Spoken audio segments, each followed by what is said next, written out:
Meg turns pale as Anne exposes that she harassed and lied through her teeth about fake calls to the late Queen. According to a new report, Meghan was making it pretty clear that if Prince Harry wants to go to London to see his family, he's going to have to do it on his own. Because there's no way that she'll ever set foot in the UK again, let alone be in the same room as people like King Charles, Prince William, or even Princess Kate. One source close to the situation has said that Meghan was adamant that she wouldn't return to the UK because she fears being booed by the British public. It comes as a revelation from a royal insider saying that Meghan leaked to the media that she phoned the late Queen during the earlier period of her marriage to Prince Harry. The Queen needed to be protected by her trusted courtiers and minders. Even Catherine didn't access a direct line to Her Majesty, so why did Meghan have the Queen's phone number?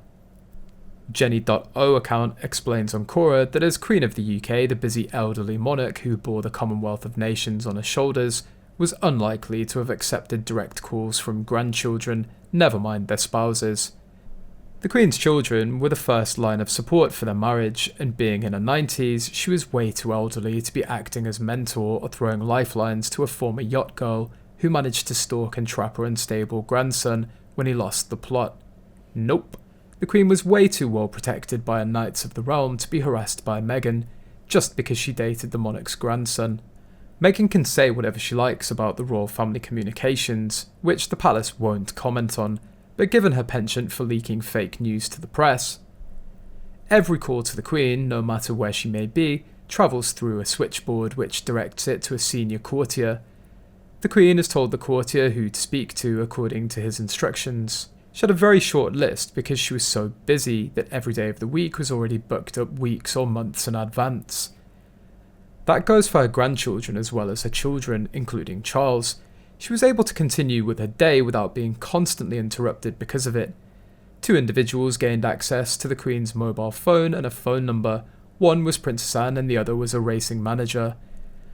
So the idea that Meghan would call her was part of her trying to demean the Queen, as if she was an old lady just waiting for a chat. Nope.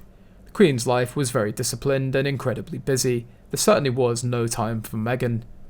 In late August 2020, when Harry and Meghan first moved into the Russian-owned Montecito mansion, Vanity Fair and People magazine were making a killing off of news leaks from Meghan's PR team that suggested the couple were still joined at the hip to the monarch, despite the fact that they'd been driven away to finding freedom because of forbidden love and discrimination.